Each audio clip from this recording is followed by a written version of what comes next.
Nandan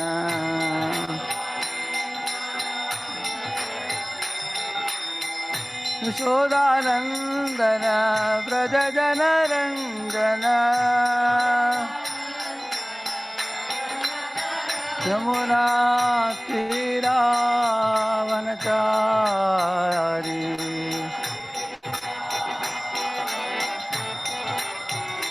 Jai Radha Madhav Vihari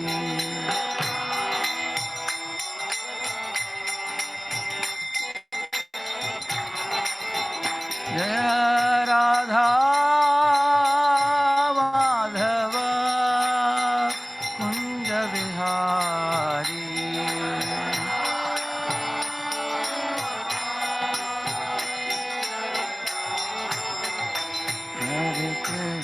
Hare Krishna Krishna Krishna Hare Hare Hare Ram Ram Ram Hare Hare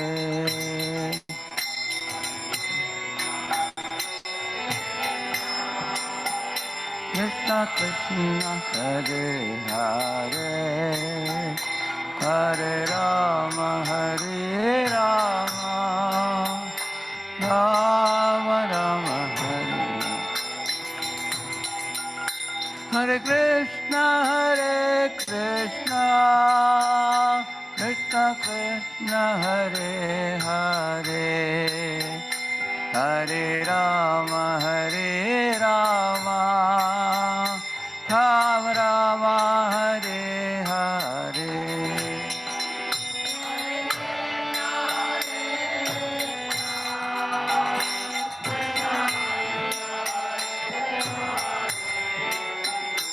Hare Ram Ram Ram Hare Krishna Krishna Krishna Hare Hare Hare Ram Ram Ram Hare Hare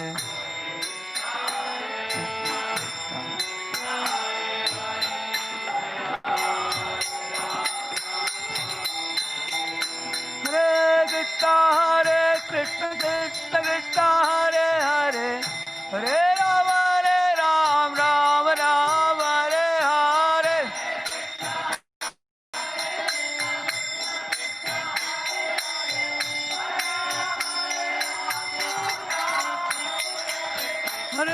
Hare Krishna Krishna Krishna Hare Hare Hare Ram Ram Ram Hare Hare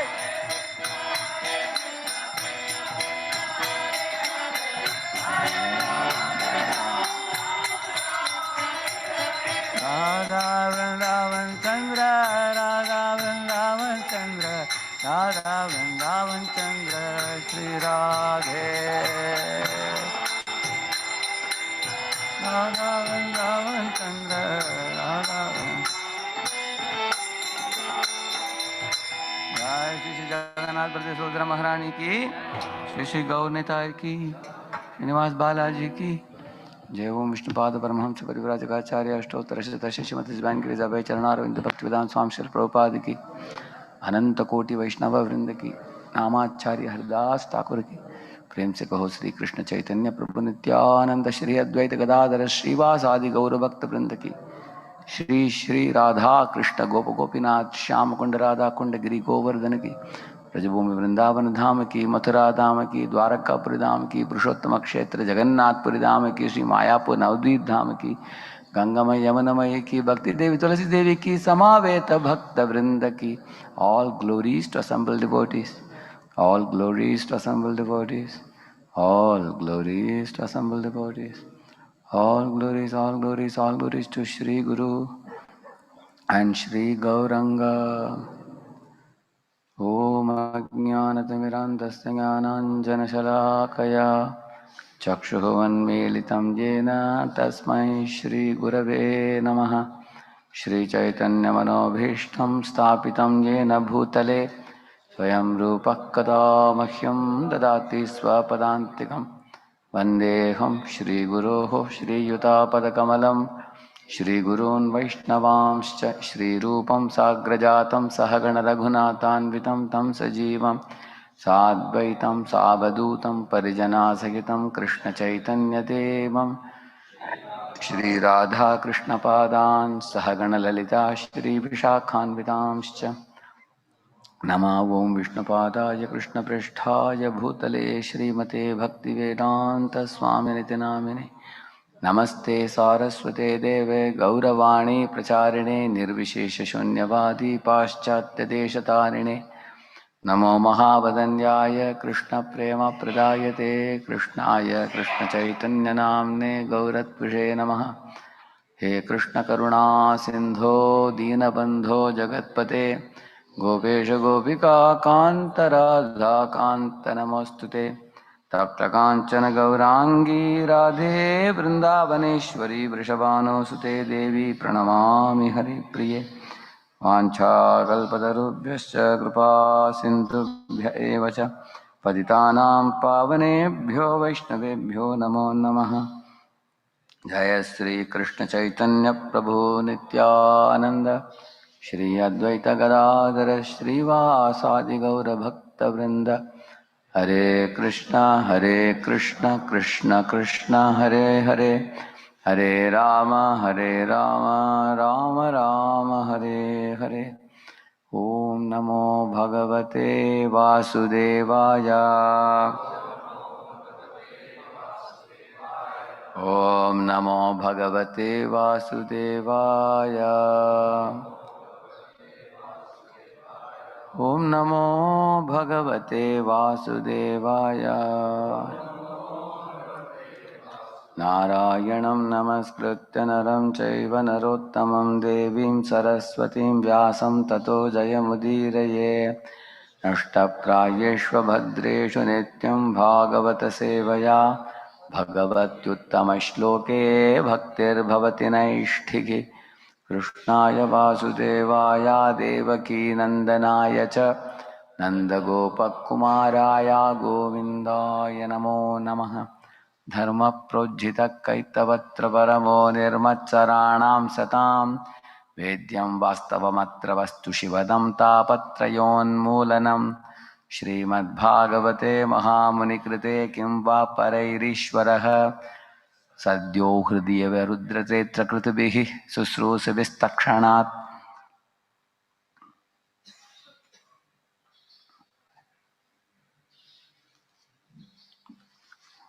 So last time, so welcome all of you for the Shuddha Bhakti Chintamani session today. We have been doing the mixed devotion and I was planning to go to last part of the book on Shravanam, hearing. But later I went through the book. I felt that the pure devotion service explained is very deep and it is very vital to understand the chapter on pure devotion service, which we may be thinking we know it because Anyabilasha Shunyam we have heard from Nectar of Devotion. But the examples given here are many new examples. One example I'll tell you. For example, not offending the Lord is not a qualification for approaching the Lord. And the example he gives is a pot. A pot doesn't offend the Lord, but that doesn't have qualification also to attract the Lord. Because pot is a dead entity. Neither does it offend nor does it have affection. So naturally it doesn't attract the Lord. On the other hand, the jivas have to not only not offend him, but also have preeti for him. So these kind of many examples are given. So after seeing that, I felt we cannot run away from this section and directly go to the last part of hearing Shravanam. So therefore, see another point I said, neophytes with pure faith in Krishna's order are called pure devotees.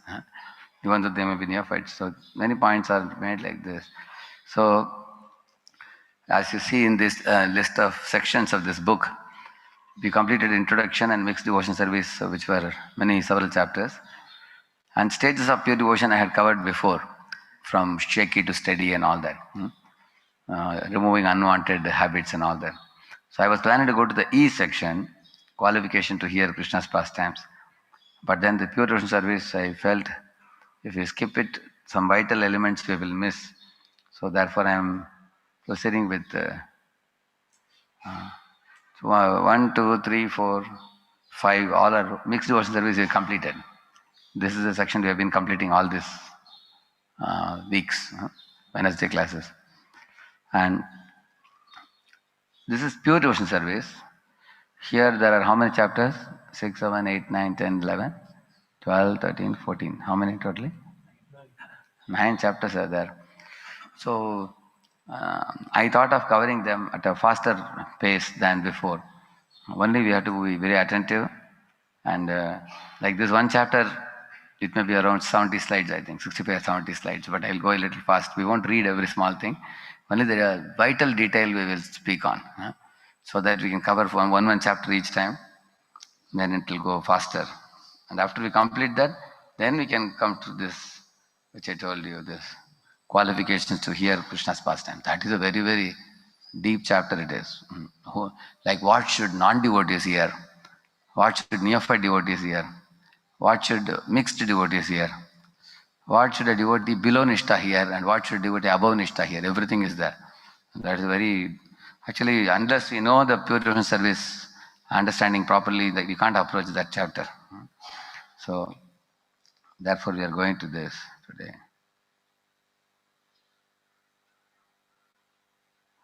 So, as soon as you see this Rupa Goswami's definition of pure devotion service, you may think, oh, we have heard it in the Bhakti Rasamrita Sindhu. But when you go inside, you find some new interesting things you will find. Because this is our ultimate goal. It's better that we don't miss out on this. We learn it properly.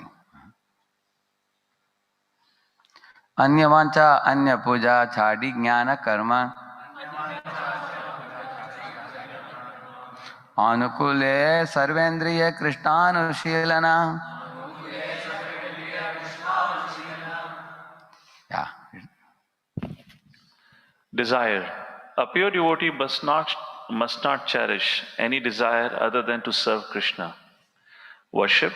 He should not offer worship to the demigods or to mundane personalities. Any desire other than to serve Krishna is called material desire. And any worship other than worship of Krishna is also called demigod worship. And people generally worship anyone other than Krishna to get material desires fulfilled. So both are condemned here. Like he says, kama istaiste krita jnana prapadyante anya devata. So prapadyante anya devata is worship. Kama istaiste krita jnana is material desire.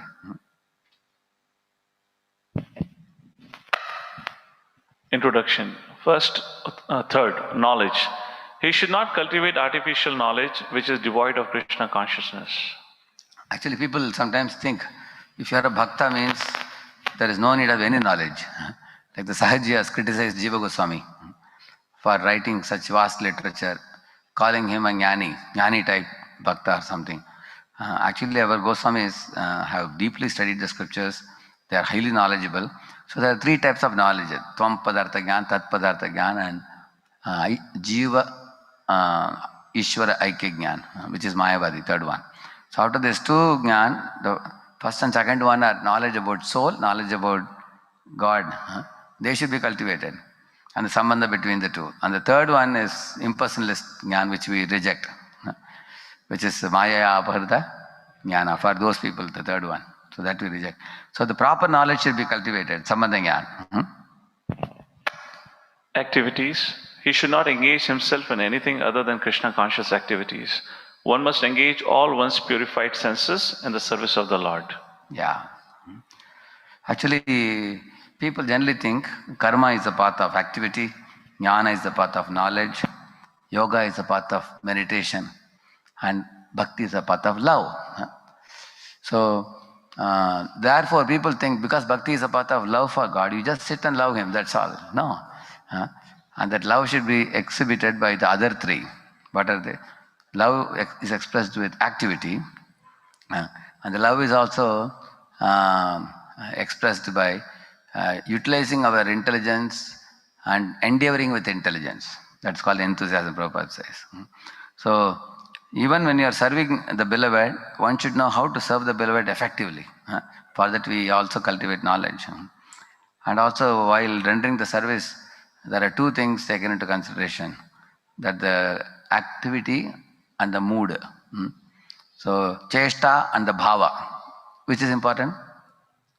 Both are important. Some people think only bhava is important, but chesta is also important.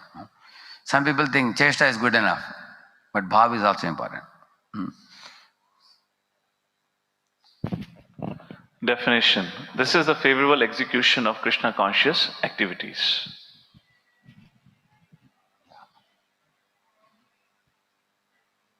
Actually, here we showed the picture of Ambarish Maharaj, because Ambarish Maharaj is engaging all his activities in Krishna service, while Durasa Muni is wasting his time and getting into trouble. Correct, no? Yehi Shuddha Bhakti Iha Haite Prema Haya Pancharatre Bhagavate Yehi Lakshana Kaya. These activities are called Shuddha Bhakti, pure devotional service. If one renders such pure devotional service, he develops his original love for Krishna in due course of time. In Vedic literatures, like the Pancharatras and Srimad Bhagavatam, these symptoms are described. Yeah. Yeah. Devotees' mood of submission, Sharanagati. When the spiritual opulence of pure faith awakens in devotees, they surrender to Krishna and revive their eternal legacy, pure devotional service, captivated by Krishna's promise at the end of Bhagavad Gita. Devotees throw themselves at the Lord's lotus feet and pray, "My dear Lord, lost in the material world and having forgotten you for so many lifetimes, today I surrender to you. Once again, I am your sincere and sincere servant. Please, serious servant. Please engage me in your service." Yeah. Like you know, one song and Bhaktivinoda Thakur says, he's saying, Amito Muraka Ami, like that he says. I am a fool, and just because I am foolish doesn't mean you should reject me. And just because I am foolish doesn't mean you can allow me to wander away chasing after the mirage of Maya. If I am foolish and you are my master, it is your duty to catch me by my ear and engage me in your devotion service. How is it? Asura Sakala, Pailo Sharana. He's saying, all the demons have got liberated and they have even attained your feet, even I have not attained. So, how is it that you have discarded me? Like that, Bhaktivinoda Thakur, one of the songs he prays. So, in this way, the devotees throw themselves helplessly at Lord's lotus feet and they pray like that. So, in the first line he says, the spiritual opulence means pure faith, he says. Like that one prayer, very beautiful. It says, Krishna prema vina avyartha daridra jivan dasa kore vetan more deya prema dhan. It says that if you don't have this opulence of Krishna prema, which bestows pure faith, then two things he says. You are daridra and your jivan is vyartha, he's saying. Your life is a waste and you are a poverty-stricken beggar if you don't have this, he says. Therefore, those devotees whose body, mind and words are decorated with the spiritual opulence of Krishna prema and the Shraddha in the Shuddha Bhakti, so they are the richest people. They are like multi-millionaires or billionaires. Either the Shastras say it's a priceless jewel, Shuddha Bhakti. So, actually why he used the two words, sincere and serious, because we know very well that the super soul is standing next to us in our heart and fulfilling our independently enacted plans. Therefore he is saying that please don't fulfill those plans. Now I have become serious and sincere now. I desire only you and nothing else. So please kindly take this request of mine seriously. Don't pay attention to my other material inclinations. You reject them and pay attention to this request. Which means what? You fulfill this desire of mine to become your devotee, servant. Devotee's mood of submission, Sharanagati. When Krishna hears such a sincere appeal, his heart melts. He is called Bhakta Vatsala because of his partiality toward his devotees. Therefore, he can never ignore even the slightest trace of devotion, what to speak of genuine submission to his will. See, immediately Lord has come and has delivered Gajendra and given him a 400 form of Vishnu Duta. Immediately. So, Lord actually respects the plea of the tiny jiva. The jivas are naturally very tiny, insignificant part and parcel. Mai Vamsho, Jiva Loke, Jiva Bhuta Sanatana, he says. But the Lord respects the free will of the living entity. How do you know that? If he doesn't respect our free will, why did he create this material world? Why does he come as Mahavishnu? Why does he expand millions of universes? And why is he becoming super soul? Wandering with us birth after birth, trying to understand what is our desire and trying to fulfill it. How much he respects. Generally, we don't respect him, although he is the greatest of all. But he respects us. He respects, just like a spiritual master calls disciple as Prabhu. When he says Prabhu, he actually means it.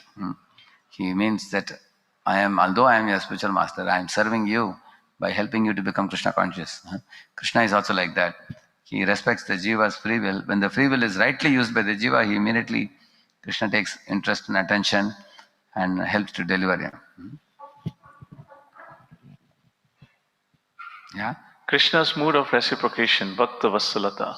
Surrender at Krishna's lotus feet is a milestone in the devotee's sojourn in the material world.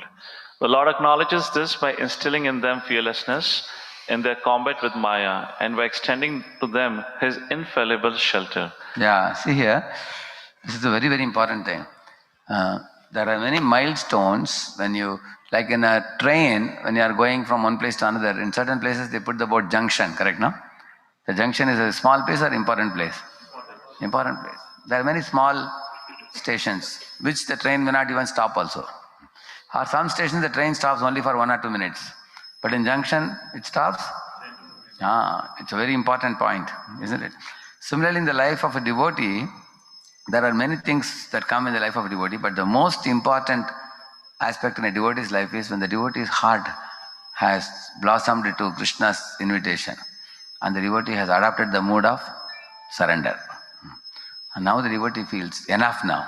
I am not going to, do this manashrashtani, indriyani, prakritistani karshati. This struggle for sense enjoyment I am going to give up now. Instead of struggle for sense gratification, what I will do?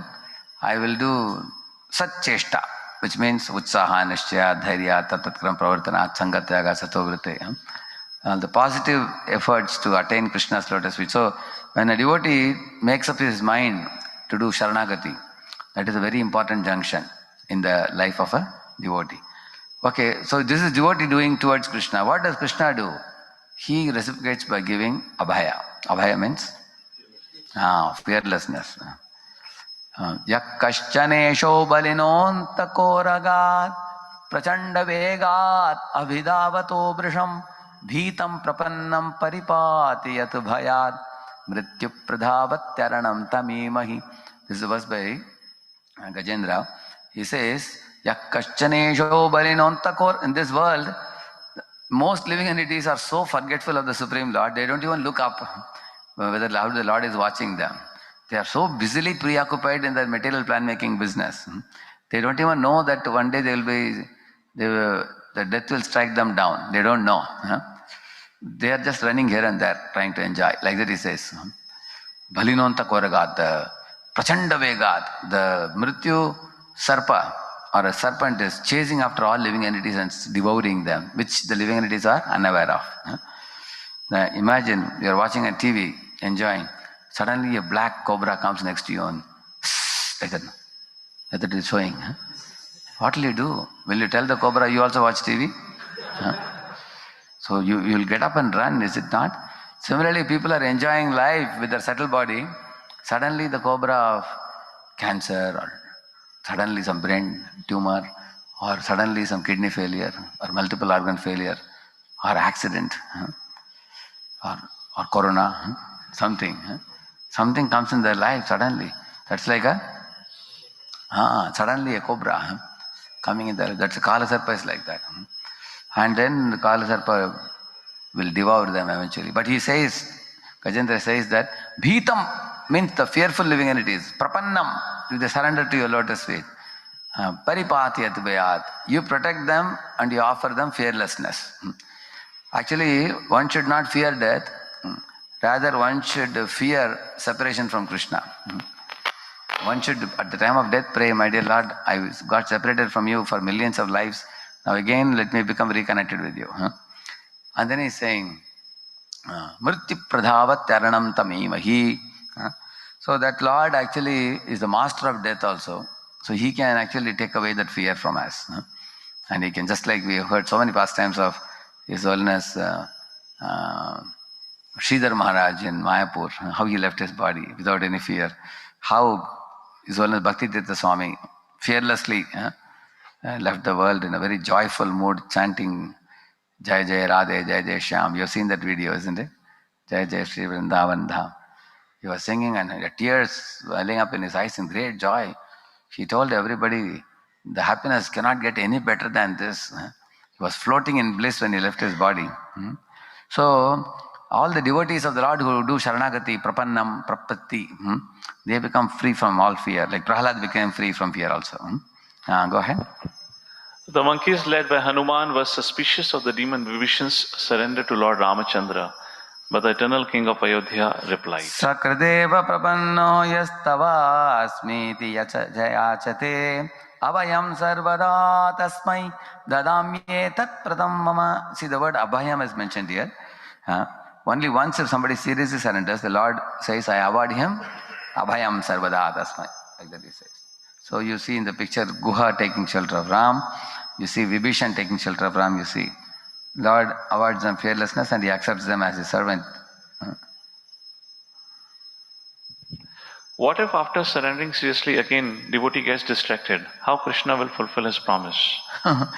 So once a devotee was asking Paramahansa Lokanath Maharaj in one of the japa workshops that sometimes we hear that in bhakti always you keep progressing, but sometimes we wonder, we also come backwards also.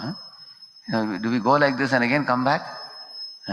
Because many of us will have experience that certain times we were very serious in devotion service.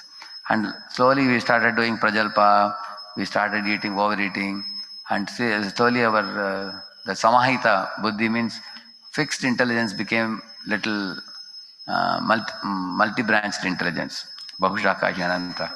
And after some time when you woke up to the slip, then again you pick up seriousness and again you become serious. So it goes like a sinusoidal wave, goes up and down. Devotees have the experience. So Maharaj was telling, the progress is made like this, like this, like this, like this it makes. But you are always in the right direction, you are telling. You keep going. Sometimes little bit you come, you go like this, go like this, go like this. He said this curve can be reduced provided we don't look back. You keep going up, up, up. So he was drawing a graph and showing some terms and all he was showing that time. So he's asking a question here.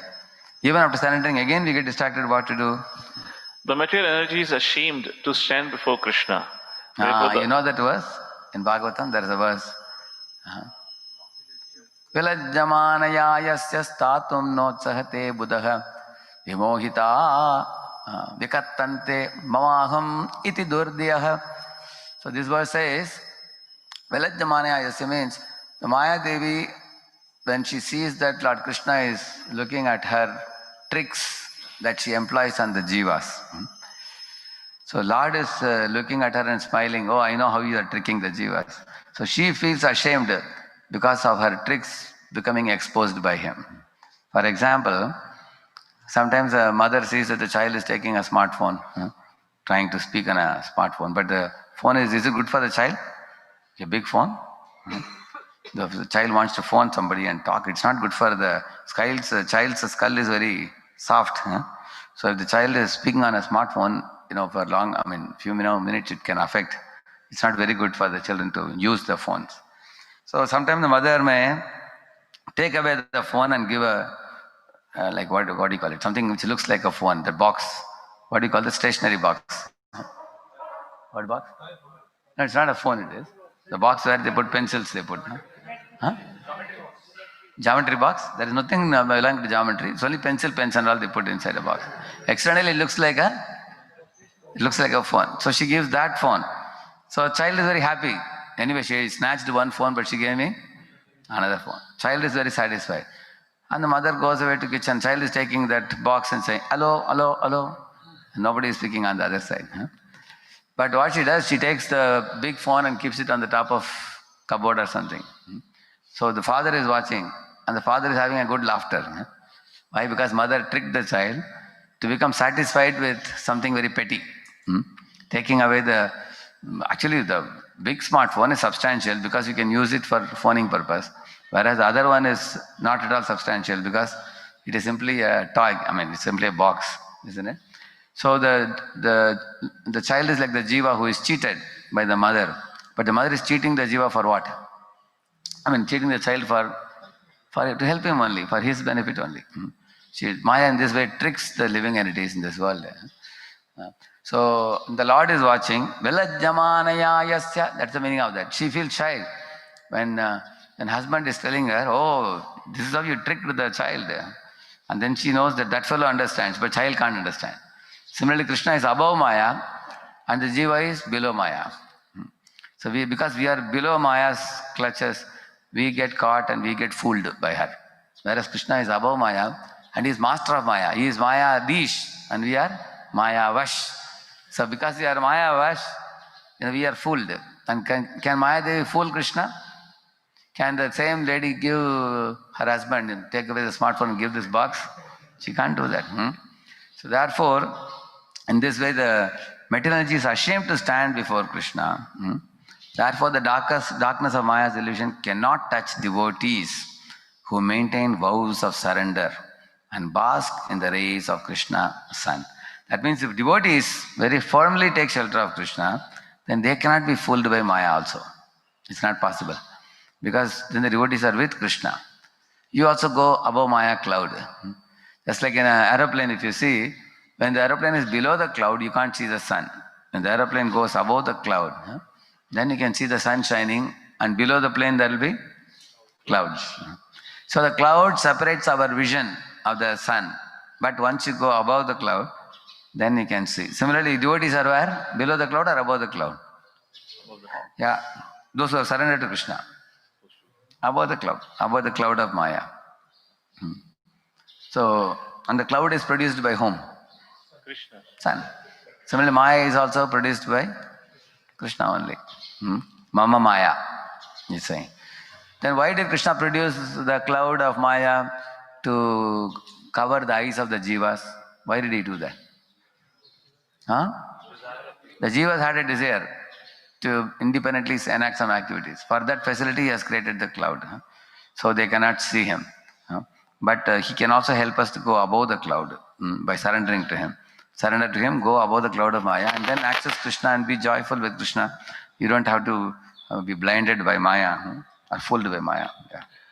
Unfortunately, the pure faith of devotees is generally weak when it is new, and they are not always able to maintain their vows. Yeah. In such cases, even in Krishna's presence, the powerful witch of the desire to enjoy the material world and to liberate oneself from material bondage casts a spell on the heart and obstructs the bliss of devotional service.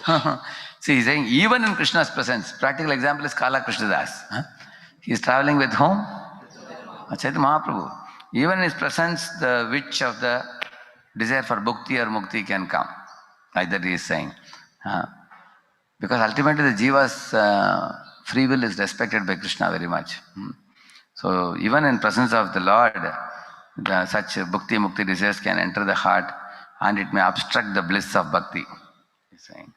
Like for example, our Vallabha Bhattacharya, Balabhadra Bhattacharya was staying with Chaitanya Mahaprabhu. He's seeing Krishna eye to eye. But he saw the people saying about some Kaliya, in the Yamuna, and then some Krishna dancing on Kaliya. People are going to see. So he requested permission. Can I also go and see? And Mahaprabhu lovingly gave him a slap and told him, what are you talking? Krishna doesn't appear in Kali Yuga, in Yamuna. And then later on some Brahmanas came and told it was not Krishna dancing on Kali, it was some boatman carrying a hurricane lamp on the boat. In the night time it looked like Krishna dancing on Kaliya and things like that. So the idea is what? You find that Balabhadra Bhattacharya is in the association of Chaitanya Mahaprabhu.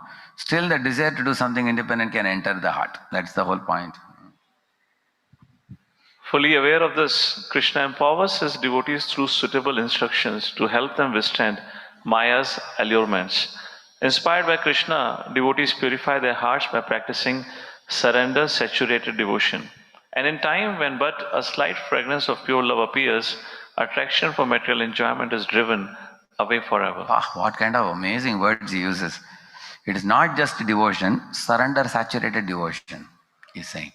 That means our devotional feelings sometimes produce ecstasy in our heart, and that may be neophyte ecstasy. What is neophyte ecstasy? You feel ecstasy for a while, immediately the thought of sense gratification enters the mind within a few minutes.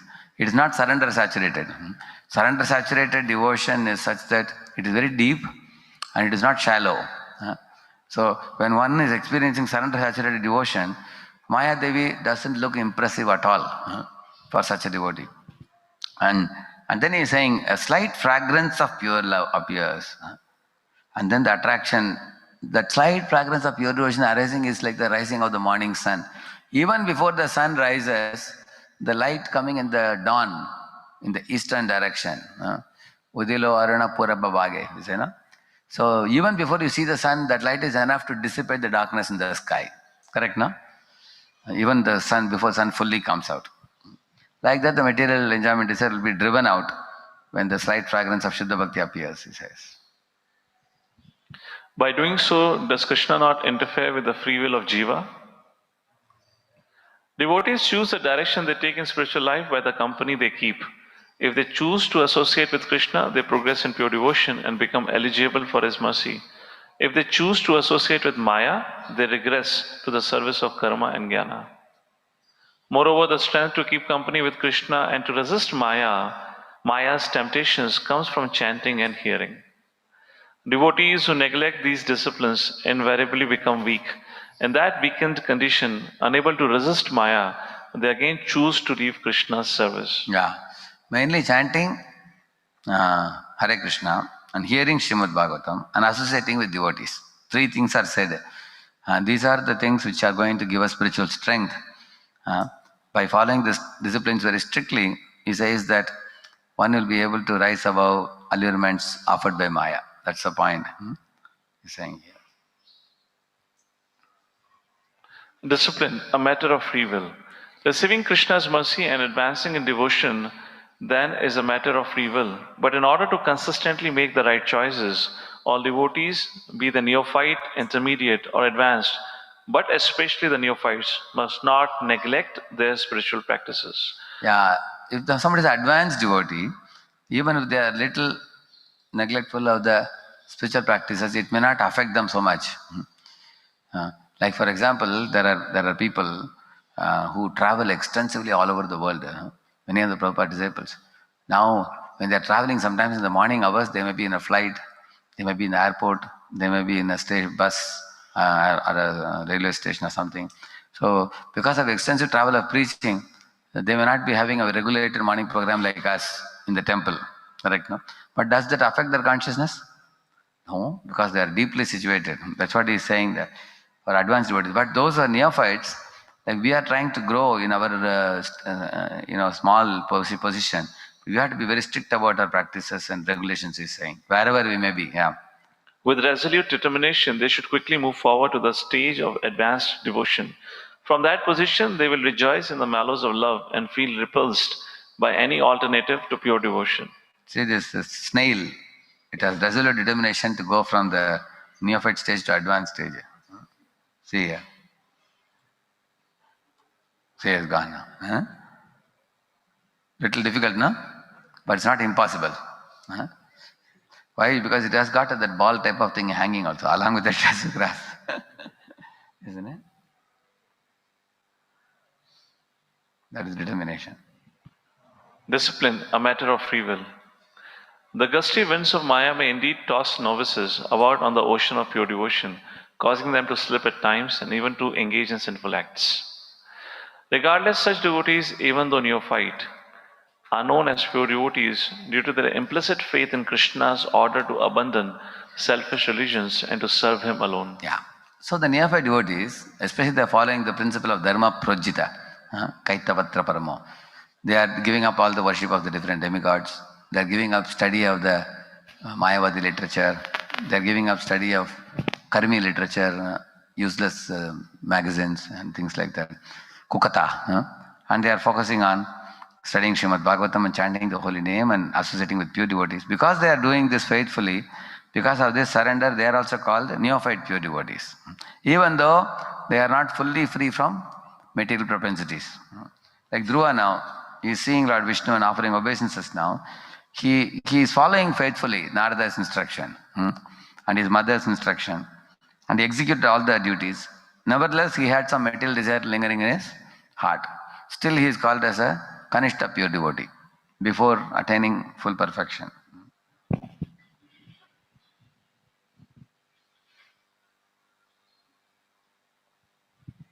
Srila Rupa Goswami, Revival. In the interval between Krishna's departure and Lord Chaitanya's advent, the science of pure devotion spoken in the Bhagavad Gita was almost lost. By the influence of Kali Yuga, forms of the semblance of devotion and worse, fabricated devotion, had become synonymous with the ultimate goal of life. Yeah, semblance of devotion means like Bhakti Abhas. And earlier we have spoken elaborately in the mixed devotion about it. So, in this way, Bhakti Abhas means, mixed devotion. And fabricated devotion means Sahajaism and things like that. And they are fabricated. That is even more dangerous than mixed devotion. That means pure devotion became compromised and turned into, most people started following mixed devotion.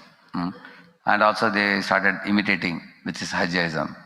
That's how things started degrading. Even actually after Lord Chaitanya's returning to Godhead, 13 apasampradayas came, isn't it? Aula Baula, Kartabhaja and all those things, Gauranga Nagari and all, yeah. Consequently, the general mass of people had no access to the teachings or practice of pure devotion service. And the few souls who did search for it were misled by ignorant and devious advocates of falsity. There are so many so-called philosophers who cheat. They come up with their own concocted philosophies, due to which the even innocent jivas were misled. Chaitanya Mahaprabhu again revived that science by his example and precept. Yet the only written work directly attributed to him is the eight verse Sri Shashtakam.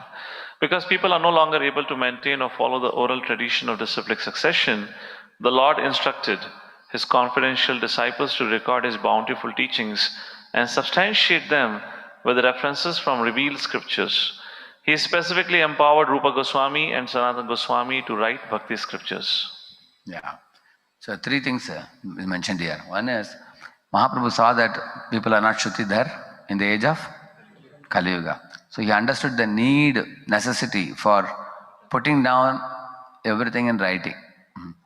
That is one thing mentioned here. Another thing mentioned is, even if whatever Mahaprabhu spoke, somebody wrote it all down and handed over to people, people will ask 1,000 questions.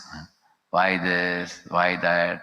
Why not this? Why not that? Because Kali Yuga Jivas are known for rebellion and independent mentality and not following the authority. That is especially special characteristic of Kali Yuga. So how will they then follow? Therefore he said, quote the authoritative scriptures. Iti Padme, he says, from Padma Purana, this is from Vishnu Purana, this is from Skanda Purana. Like that he quotes always. And thirdly, it is mentioned that in order for these 2 things to be done, writing the spiritual literature and quoting very authoritative references, you not only need somebody with scholarship, you need somebody with empowerment, spiritual empowerment. So whom did he empower? Rupa Goswami. Rup Sanatan, 2 great brothers. And then he empowered them spiritually by himself teaching them the science and empowering them with the wisdom and realization with which they could put the books down in writing. Yeah, you see, this is Mahaprabhu in Dashashmedha Ghat instructing Rupa Goswami. Similarly instructed Sanatana Goswami also in Varanasi. So Mahaprabhu has, whatever he wanted to say, he has given it all through Rup Sanatan's literatures. Yeah.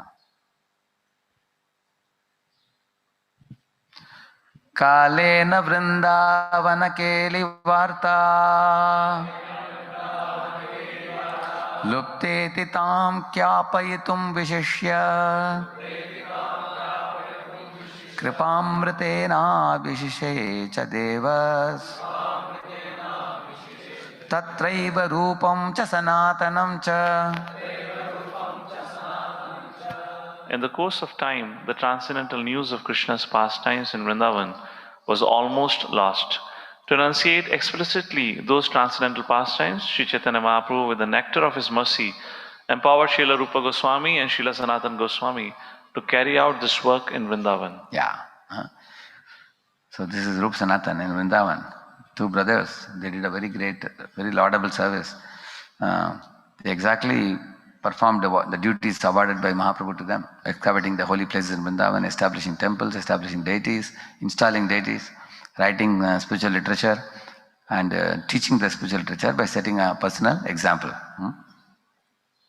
Actually, if you see Srila Prabhupada did the same thing. Instead of excavating holy places in India, Prabhupada produced the holy places in the West. New Vrindavan, New Jagannath Puri, New Talavan and all that. And also he established temples there and installed deities there and wrote more than 100 books and taught the books also by speaking several lectures, morning walks and everything.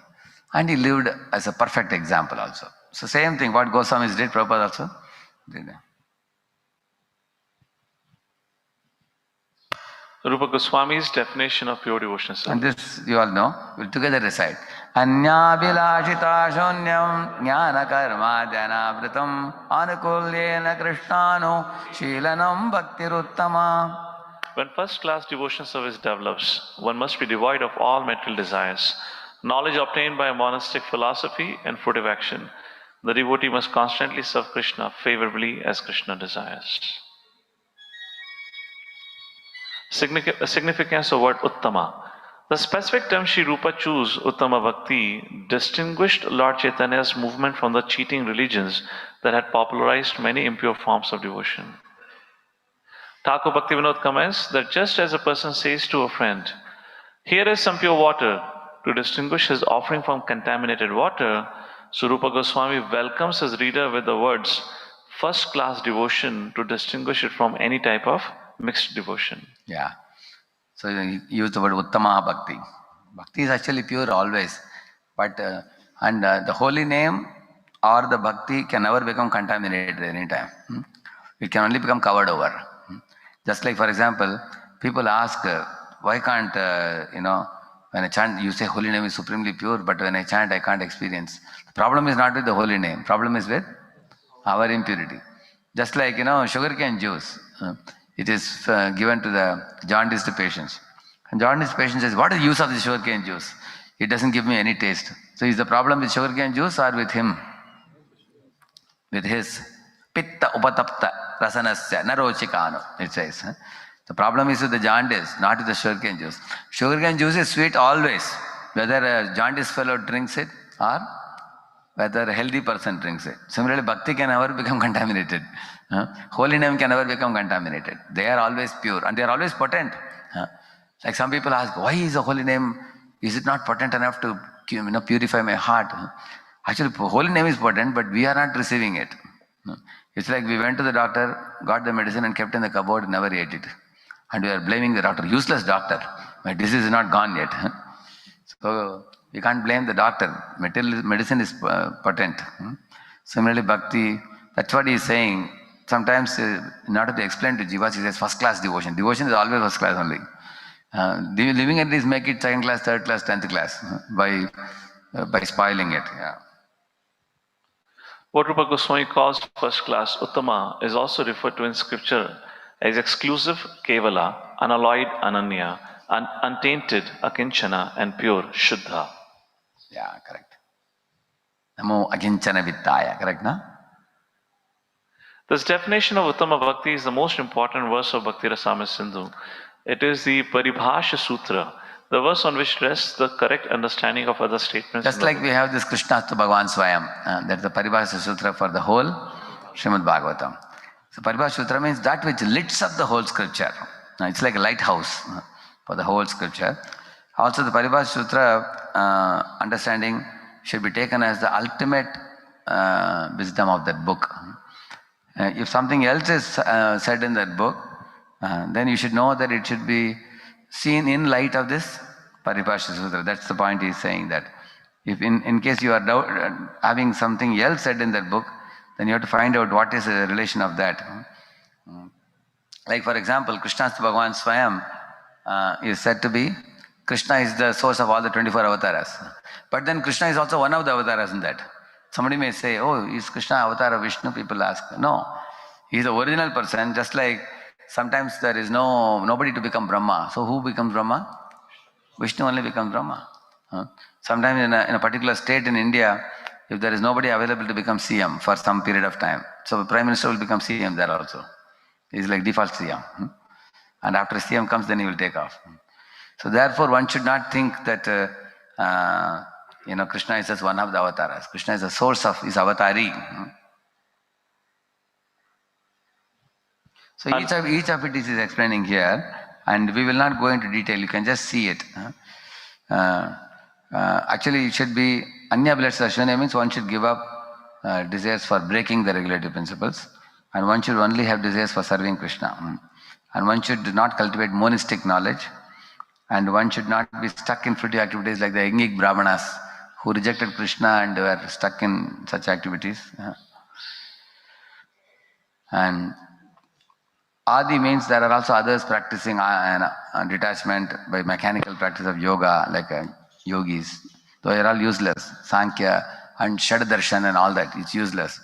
That will not bestow pure devotion service. And we should be uncovered of those things. And it should be favorably done. And not only that, you should cultivate devotion service. Like here he gives, for example,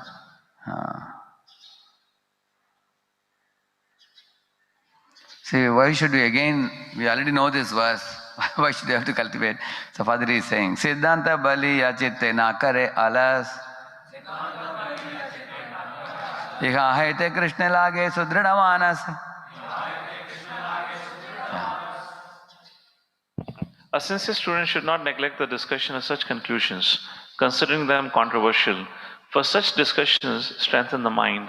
Thus one's mind becomes attached to Sri Krishna. Yeah, because some people say that bhav, if you have, it's good enough. You don't need to be so technically knowledgeable about all the limbs of bhakti. They will call you a jnani bhakta. He has no devotion. He simply speaks big things. He doesn't practice. So how do you know whether he practices or not? Do you know the state of heart of every individual jiva? Chandrasekhar Vaidya could not recognize Sanatana Goswami. Chaitanya Mahaprabhu could recognize him. So therefore, Jiva Goswami is such a pure devotee, but some Sahajyas may criticize him for writing elaborate literature. So he's saying that one should strengthen one's mind and become attached to Krishna by studying Siddhanta. That's the goal of studying Siddhanta. Yeah, there are many? It's not visible, Prabhuji, actually. Oh, I think it is put in there. 1 minute, I will just...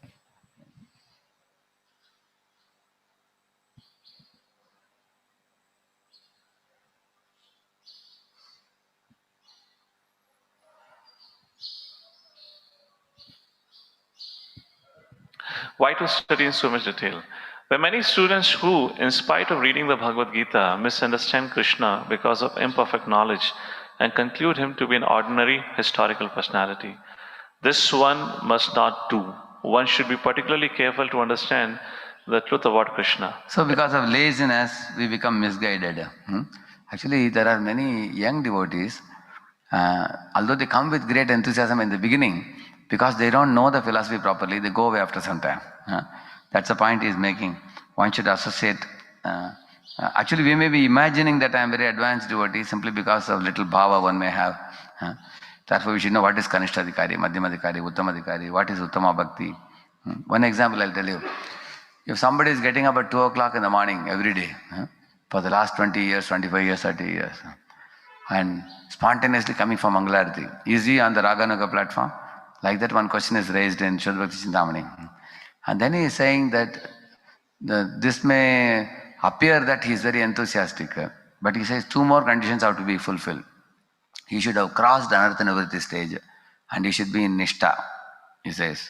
And another thing he says is his eagerness to chant the holy name, more and more rounds, 32 rounds, 64 rounds, more than that, that should increase. If that is not increasing, then he has not come to spontaneous stage. Like that he says. Why I am telling you, when you read the Goswami literature, such very fine details are given. Otherwise, we may be imagining I am very advanced. Therefore, cultivating knowledge is very important. Knowledge about Bhakti, yeah. Although the use of thoughts and arguments is the most suitable process for inducing an uninitiated person to become a devotee, neophytes in devotional service must always alertly understand Krishna through the vision of the revealed scriptures, the bona fide devotees and the spiritual master. Yeah, see, there are two approaches to gaining knowledge about Krishna consciousness. One is Tark Vitark. Tark Vitark means arguments, logic, reasoning, proving, and all those things. And another thing is simply hearing it from Guru Parampara, Guru Sadhu Shastra. So he is saying that generally new people want which one out of the two? The first one. Correct now? Because they come with heated arguments. How are you saying this? How are you saying that? It's all right. You can also give some scientific reasons in the beginning. But we should very soon come to the second approach of hearing from Guru Sadhu Shastra, which is Avarohan Panth, not Arohan Panth. Because if we don't develop a firm faith in Guru Sadhu Shastra, then our acquisition of knowledge of Bhakti will become very slow. Because for every small thing we will have akshep or we will put some objection, then we are not going to grow further. So very soon the firm faith should be established. Then the transmission of wisdom, transmission of understanding and practice, everything is very rapid.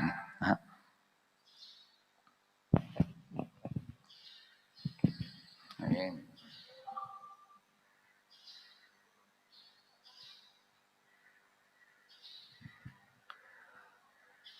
Yeah.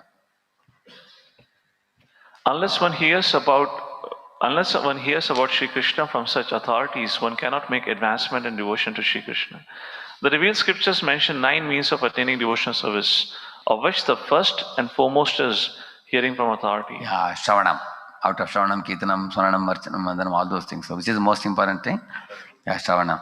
So otherwise you cannot, so just like you see watering of the plant, Shravanam and Kirtanam is watering of the plant. And last point you read it, one should submissively receive the transcendental messages from spiritually advanced sources and chant the very same messages for one's own benefit as well as the benefit of one's audience. Yeah, actually if you see in our preaching, many times we are not guided or we are independently reading here, reading there and bluffing, and we waste our time and others' time also many times.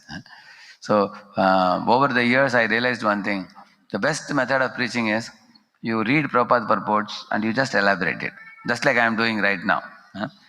Because these words are very powerful. The pure devotees, the sound that emanates from their mouth and the quality of devotion that occupies their hearts is marvelous, it's extraordinary. Whereas as neophytes, our experience is when we tend to speak, we tend to bluff many things on a material platform, and that actually spoils the ether, spoils our consciousness and others' consciousness also. So if you really want to help others, the right method is hear and repeat. Hear, make some points and then just repeat it. Submissively hear and repeat, he's saying. Okay. The first two are marginal and the next two are, just a minute. That is Swarupa and Tata selection he is talking about, which you all know very well.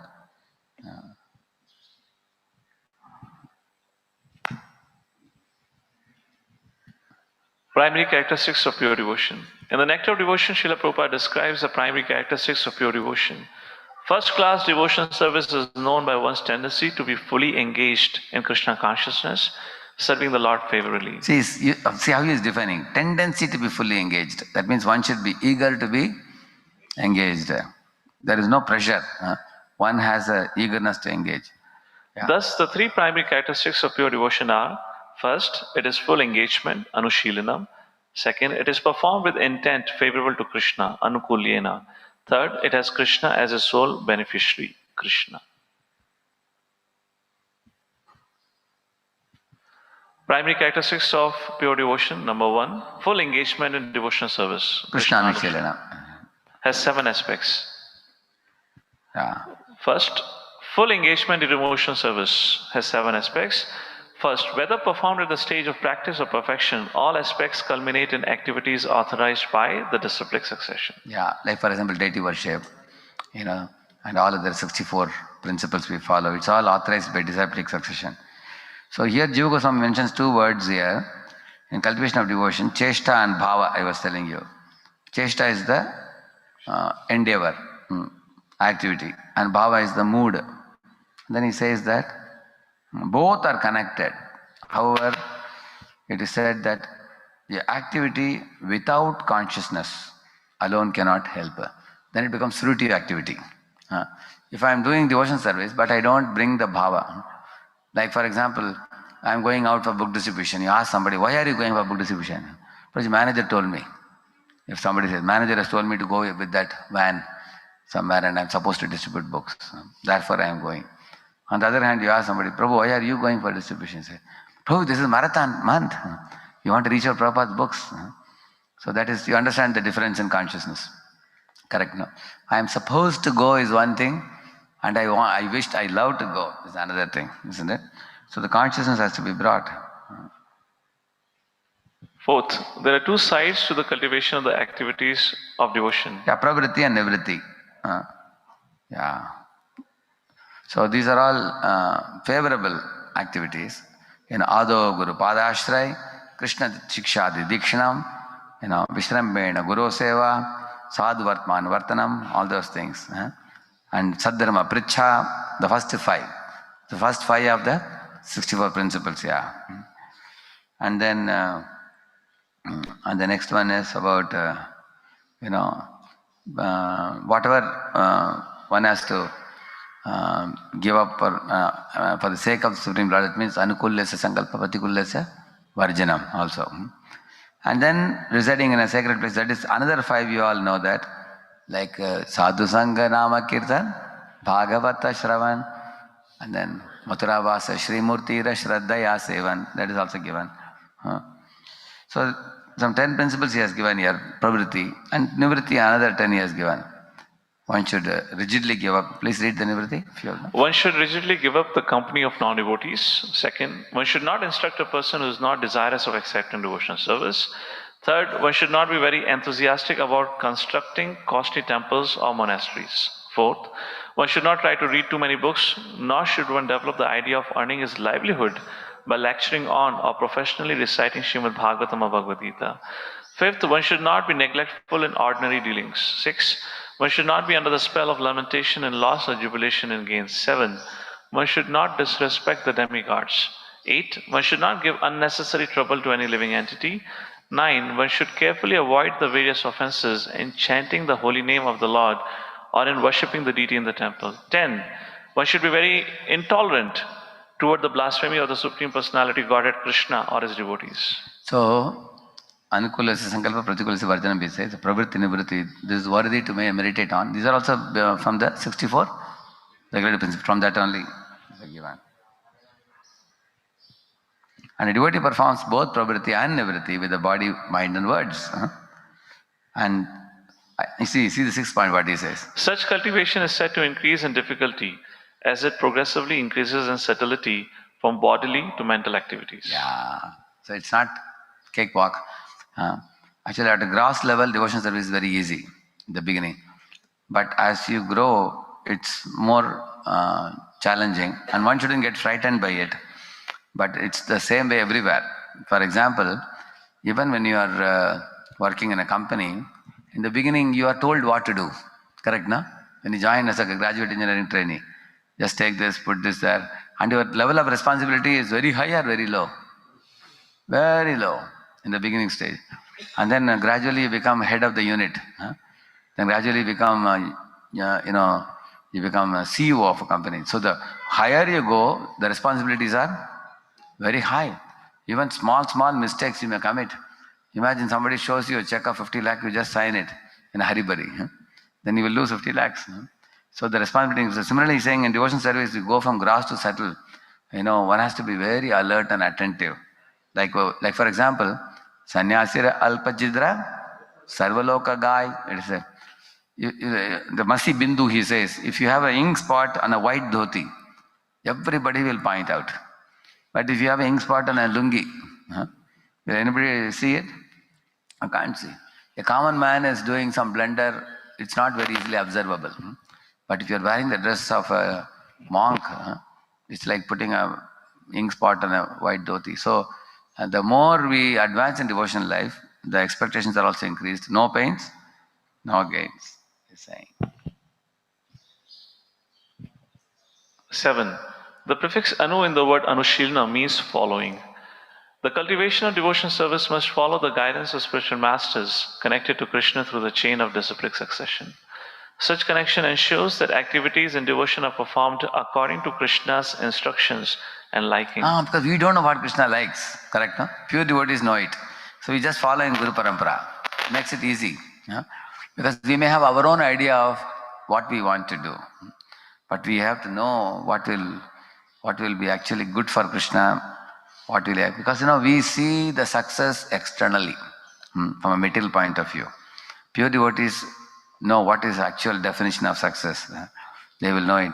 Like I remember once in our yatra, His Grace Jananivas Prabhu had told my spiritual master that nobody goes to that place before going to this place, he said. So all the buses were already heading towards, we kept like this in that direction. Managers came and told Maharaj, we will go like this, finish that place and see 2-3 more places. Night we will come to this place and then come back to Mayapur temple. Maharaj said, no, you have to turn the buses like this and go to this place first and then again turn them like this and go to that place like this, he said. They said, no, Maharaj, the buses are already in this direction. It will be very difficult, tedious, it will take 2 hours will be lost going here and coming back. Anyway, we will cover that in the night. They said, Maharaj said, no, we have heard that first we should take. Like if you go to the Balaji temple, first you should take whose darshan? Varahadev, yeah. Actually, Varahadev is the personality who owns that hill. When Srinivas wanted to come and reside in that hill, Varahadev said, I will think and tell you. After some time, Varahadev said, I am little concerned about bringing you here. He said, why? Because he told Srinivas, you are too beautiful. If you come here, everybody will come to see you and nobody will come to see me. Then Srinivas Balaji said, okay, I give you assurance that unless they see you first, if somebody comes to me, I will not give them mercy. Varaha said, that's a good understanding. Okay, you can come now. See, you don't get bewildered by this type of pastimes. Actually, these are all pastimes which can be appreciated in the stage of ecstasy. Ultimately, Varaha is also who Krishna only ultimately. But these pastimes are, blissful pastimes. So in this way, the point is, if there is some regulation that should be followed. So Guru wants that this is the way it should be done, then one should do that. Go to the Varahadev temple and then go to Balaji temple. That's what he's saying there. The third one? See. Connecting with Krishna not only authorizes activities in devotion, but also spiritualizes them. Devotional service is an aspect of Krishna's internal potency. Sarupshakti, yeah. Just like even Krishna Balaram go to Gurukula and take guidance from a Guru. That's the point. See, the Anu is explained further. How it gets spiritualized?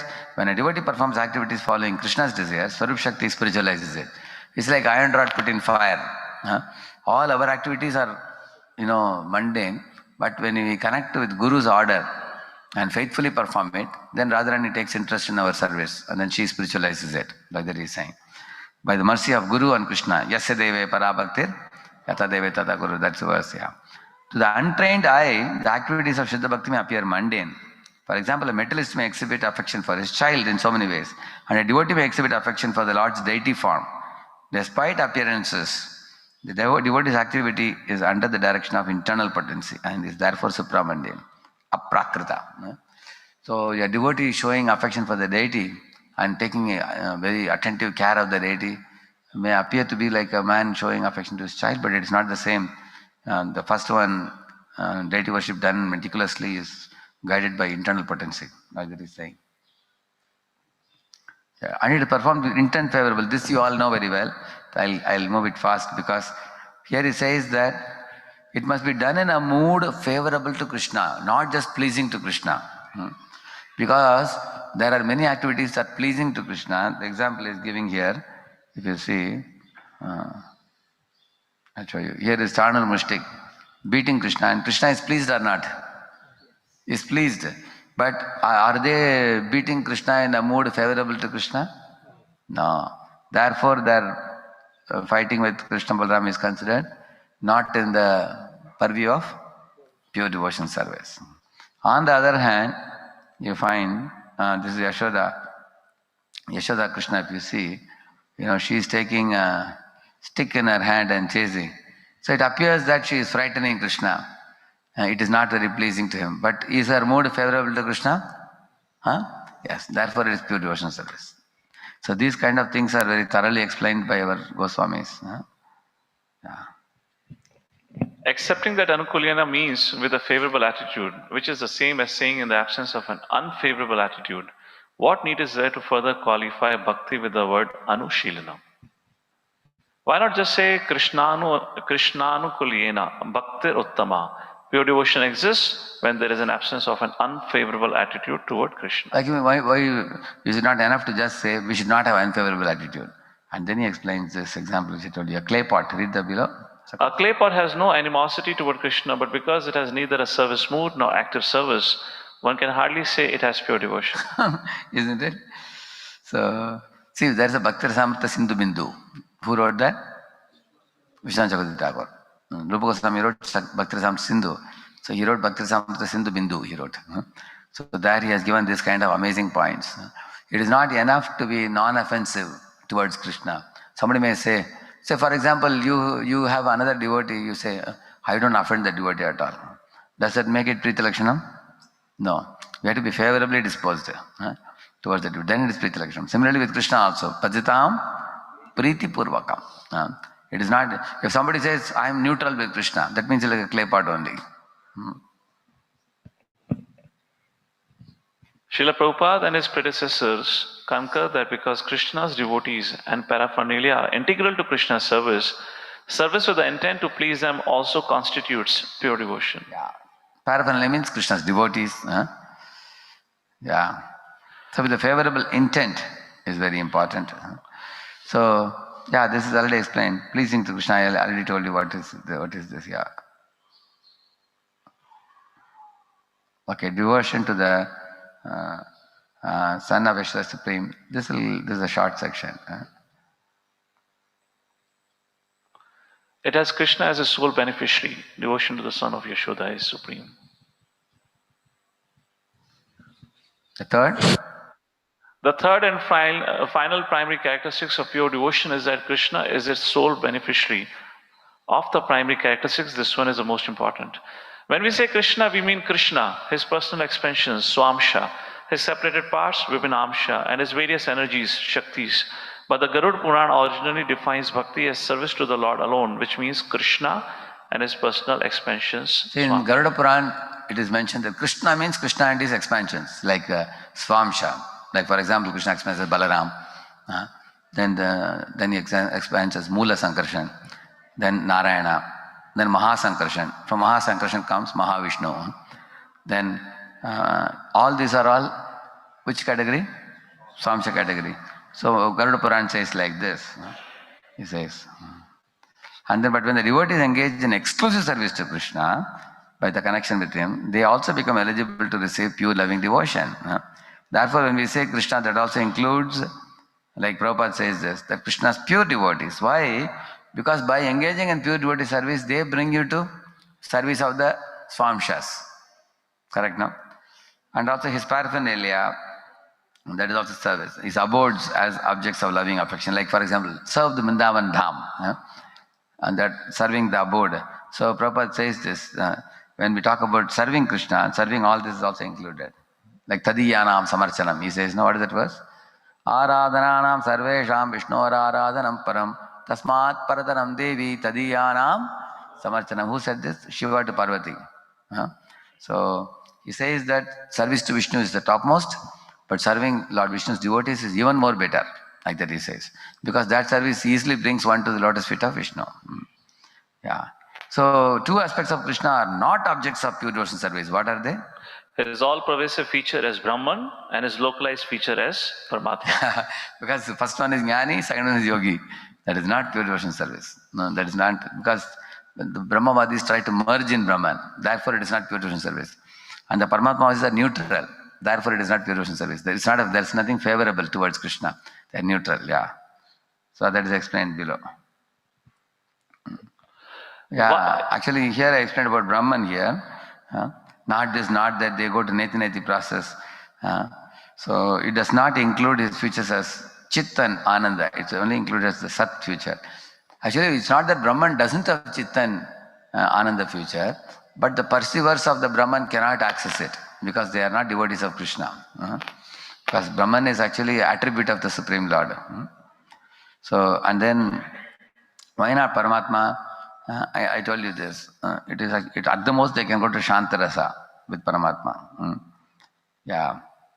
Paramatma is also there only in the material world. He doesn't go with the Jiva to spiritual world. When Jiva goes to spiritual world, Paramatma remains here only. That's the C point, he says. It's not the eternal form of Godhead. Yeah. It's mostly in dealing with the external potency in the material world, helping the Jiva to move from one body to another. You saw the D point? His function relates more to displaying the external potency than to the internal potency, and he does not display all the variegated characteristics of transcendence. 7. Yeah. The juxtaposition of Krishna and Anushilanam implies the confidential truth that the favorable cultivation of activities to please Krishna is topmost, Uttama. The favorable cultivation of activities.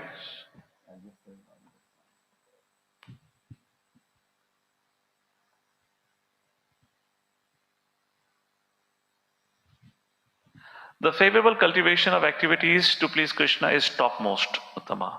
This means that from the point of view of transcendental mallows, rasa, the pure devotion shown to Krishna by his devotees is superior, Uttama, to that shown to Krishna's swamsha expansion by their devotees. True pure devotional service is abundant in the countless Vaikuntha planets where Lord Narayan's eternal associates adore him in forms such as Nasimha, Vamana, but Vaikuntha Bhakti cannot compare in purity to the Vraja Bhakti of the inhabitants of Goloka Vrindavan, the abode of the original Supreme Personality of Godhead, Sri Krishna. Because the Salakya, Samipya, Sarashti, all those different muktis, 4 muktis are mentioned. Those who possess it versus those who reside in Goloka Vrindavan. Those who don't desire those muktis also. So that is more purer. Yeah. Also, Vaikuntha Bhakti is Aishwarya, Bhava. How should devotees understand this transcendental dichotomy between devotion to Krishna and devotion to his personal expansions? Siddhantas tvavedepi Srisha Krishna Sarupayoho Rasenotkrishate Krishna Rupam Esha Rasastitihi. According to transcendental realization, there is no difference between the forms of Narayana and Krishna. Yet in Krishna there is a special transcendental attraction due to the conjugal mellow, and consequently he surpasses Narayana. This is the conclusion of transcendental mellows. Mahaprabhu told our Venkata Bhatta also, from Tattva point of view, Krishna and Narayana are same. From Rasa point of view, they are different. So there is no need of any clash. Yeah.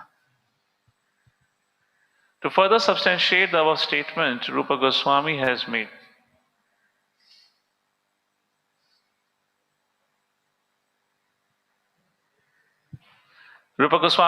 a careful study of the qualities of the Supreme Lord. This study reveals the qualities are basically 4 extra qualities of Krishna. Leela Madhuri, Venu Madhuri, Rupa Madhuri, Bhakta Madhuri. So these are the 4 additional qualities over Narayana. That's what he will mention here. Then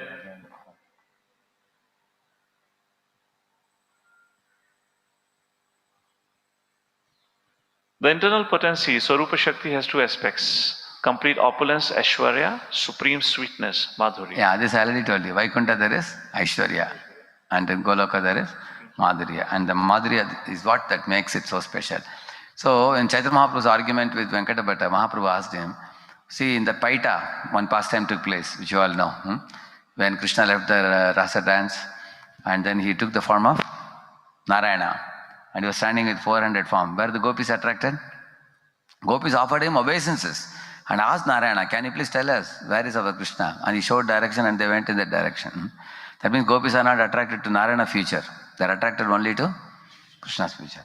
And then Mahaprabhu said, what about Lakshmi? There is one verse from Bhagavatam. Kasyana bhavoschana deva vidmahe tavangri renu sparashadhikara yadvanchaya shrir lalana charattapo vihaya kaman suchiram dritavrata. Third line says, yadvanchaya shrir lalana acharattapo. For attaining Lord Krishna's lotus feet, even Shri or Lakshmi is performing severe penances. That means Lakshmi is also after Krishna, gopis are also after Krishna, and the gopis are not after Narayana, and Lakshmi, who is his consort, is also not after Narayana. So, and Mahaprabhu asked Venkatapata, what do you say about this? Correct, no? That is because the sweetness of, and then Venkatapata said, my Lord, Narayana and Krishna are same person, ultimately. Is there any problem in Lakshmi attracted to Krishna? Then Mahaprabhu said, you are right. From Tattva point of view, they are same person only. It is like a man in the office and man at home. So man at home is more casual and relaxed with his children and wife and parents and everybody. But the man in the army officer and the job is holding a gun, shooting the gun, isn't it? So his role is different. So, yeah. Since complete opulence accompanies the Lord in the material world, and with only one exception at Goloka, in all the planets of the spiritual world, is not complete opulence preeminent? No, despite the predominance of complete opulence, almost everywhere the Lord appears, in the presence of supreme sweetness, the charm of Aishwarya is completely eclipsed. Lord Chaitanya substantiated the supremacy of Krishna's sweetness in a conversation with the great devotee of Lord Narayana, Venkata Bhatt, by citing the gopis' behavior in Lord Narayana. That's what I told you just now. Just now I told you that.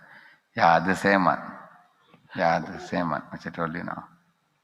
Thakur Bhaktivinoda submits a wonderful way to test the superiority of the sweetness of Krishna consciousness over the opulent devotion to Lord Narayana. And he says, dear devotees, just one deliberate on supreme opulence.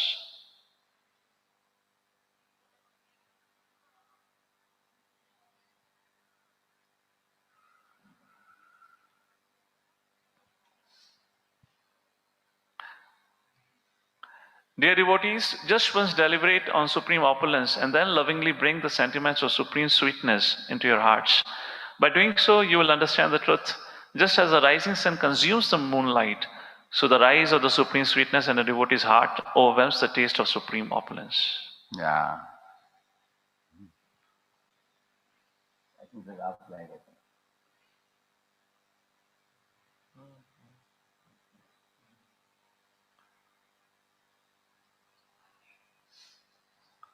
To help the reader make this experiment, the following two paragraphs are meditations worthy of comparison. Lord Narayan was seated on the shoulder of Stotra or Garuda, who had big wings. As soon as the Lord appeared, all directions were illuminated, diminishing the luster of Brahma and the others present. His complexion was blackish. Like this, he is explaining about Aishwarya, how powerful Lord Vishnu looked. And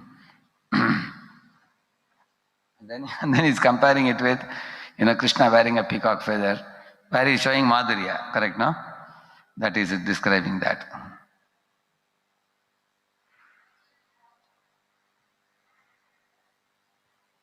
Seen through the eyes of transcendental realization, Siddhanta, pure devotion means service rendered to Krishna and his personal expansions. Seen through the eyes of transcendental mellows, Rasa Tattva, however, the taste of pure devotion to Krishna's expansions pales next to that of devotion to Shyama Sundara. Yeah, everything else becomes pale, that's the point. So if you see from Rasa Tattva point of view, surrender to Krishna is the greatest thing. Yeah. And from Siddhanta point of view, all Krishna and his Swamshas are equally worshipable. Like that he says. Yai Shuddha Bhakti Iha Haite Prema Haya Pancharatre Bhagavate Lakshana Kaya. So these activities are all called Shuddha Bhakti. They are all explained in the Bhagavatam and Pancharatra. Yeah. So, concluded. Finished.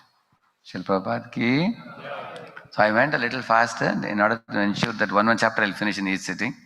So, because how many of you felt some very interesting and important things came up today? You agree? Yeah. So should we skip this and go directly to the last part? Therefore I felt one chapter we will do in each class. It may be a little faster than previous pace, so that we can finish by 9:30 generally. Srila Prabhupada ki, Mantra Srimad Bhagavatam ki, Gaur Bhakta Vrinda ki. Thank you very much.